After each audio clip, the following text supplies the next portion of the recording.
Oi, pessoal, tudo bem? Bom, nesse vídeo, eu e meu grupo vamos discutir sobre o envelhecimento populacional e as suas consequências, focando no desafio da Previdência Social no Brasil, além de darmos algumas ideias de soluções para esse problema. Para início de tudo, o que é o envelhecimento populacional? Em resumo, o envelhecimento populacional é o acréscimo de pessoas idosas no Brasil e no mundo. Esse fenômeno tem ocorrido em escala global e ele é resultado do declínio da taxa de fecundidade, do declínio da taxa de mortalidade e do aumento de expectativa de vida das pessoas, que atualmente é de aproximadamente 75 anos. Com isso, para conseguir entender o envelhecimento populacional, é necessário conhecer o que é transição demográfica. A transição demográfica é uma teoria populacional que conecta os conceitos de taxa de natalidade e mortalidade de países. Essa teoria defende que o crescimento de uma população passa por um momento de explosão demográfica e, após, tende a decair até atingir um equilíbrio populacional. Em resumo, ele pode ser entendido como a passagem da população jovem de um lugar para a parcela mais velha. Sendo assim, a transição demográfica ocorre por meio de 4 fases.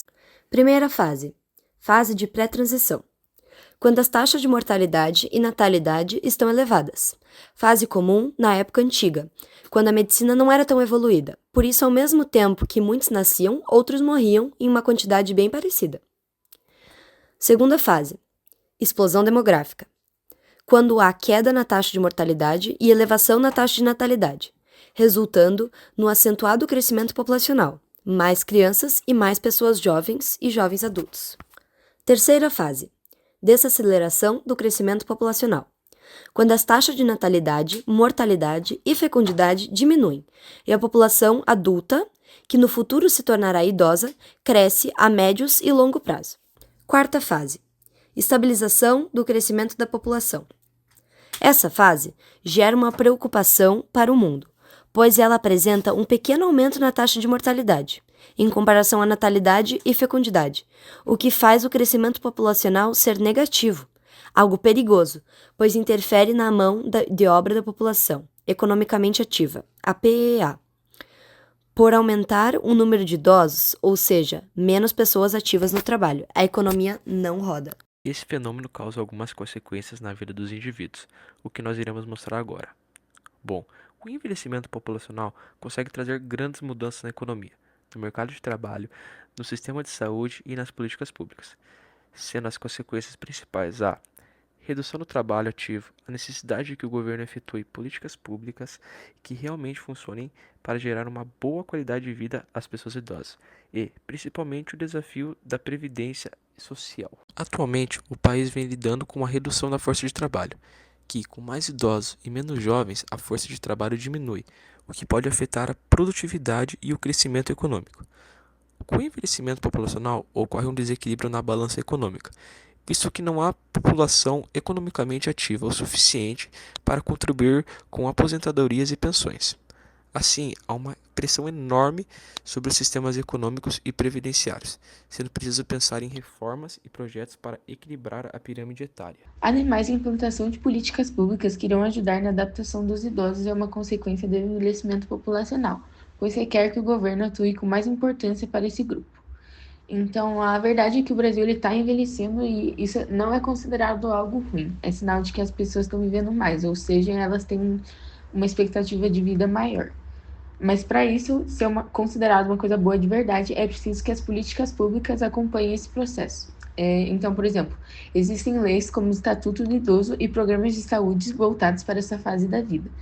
Porém, ainda falta estrutura, investimento e principalmente respeito no nosso dia a dia. E aí entra um grande problema que é pouco falado e é bem negligenciado, que é o etarismo. O etarismo é o preconceito contra alguém por causa da idade. Isso acontece quando o idoso é visto como incapaz, ultrapassado ou tratado como se fosse um fardo. Então, a gente precisa entender que os idosos têm muito a oferecer. Eles têm experiência, história e conhecimento. E mais que isso, têm o direito de viver com dignidade, de aprender coisas novas e de participar, e além de tudo, de serem ouvidos.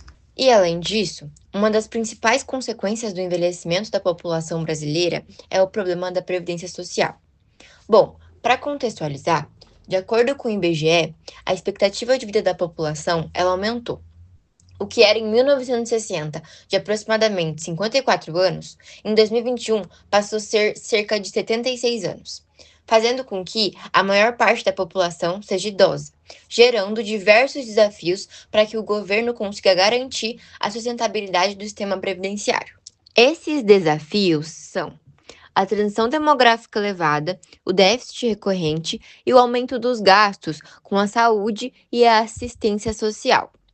Bom, para início de conversa, a transição demográfica elevada e o déficit recorrente elevam a pressão sobre o sistema de previdências. Como assim? Bom, a transição demográfica elevada, ela gera um aumento no número de aposentados em relação aos contribuintes ativos. Isso acaba causando com que não tenha muita pessoa trabalhando e pagando os impostos necessários para o INSS, elevando a pressão sobre o sistema de previdências. E também o déficit recorrente acaba pressionando muito mais o sistema de previdências. Por quê? O aumento da expectativa de vida e a diminuição da taxa de natalidade geraram uma população cada vez mais idosa, o que faz com que a relação entre os ativos e os aposentados fique cada vez mais desequilibrada, o que aumenta a pressão sobre o sistema de previdências. E também tem a questão do aumento dos gastos com a saúde e a assistência social.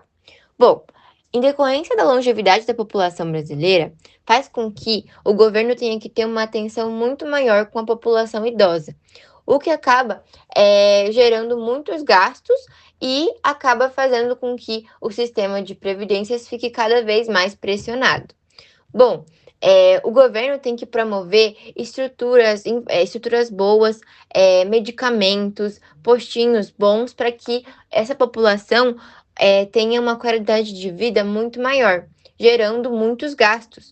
Isso acaba fazendo com que o poder público tenha uma dificuldade muito maior em manter o sistema previdenciário sustentável. O desafio da previdência social é um grande problema no mundo atual, porém, por meio de algumas ações, podemos melhorar a situação. Primeiro, combater a sonegação, pois ela resulta em uma perda considerável de recursos que poderiam ser destinados ao financiamento da Seguridade Social, além de aumentar a fiscalização tributária e endurecer as leis contra os devedores da União. Segundo, acabar com a desvinculação das receitas da União, que permite ao governo o remanejamento de recursos obtidos com impostos e contribuições sociais. Terceiro, revogar a reforma trabalhista, pois ela poderá derrubar a arrecadação previdenciária. No caso, a reforma trabalhista seria a diminuição de receitas em consequência do crescimento dos contratos atípicos no mercado de trabalho. Quarto, realizar o cálculo de déficit ou superávit de acordo com a determinação constitucional.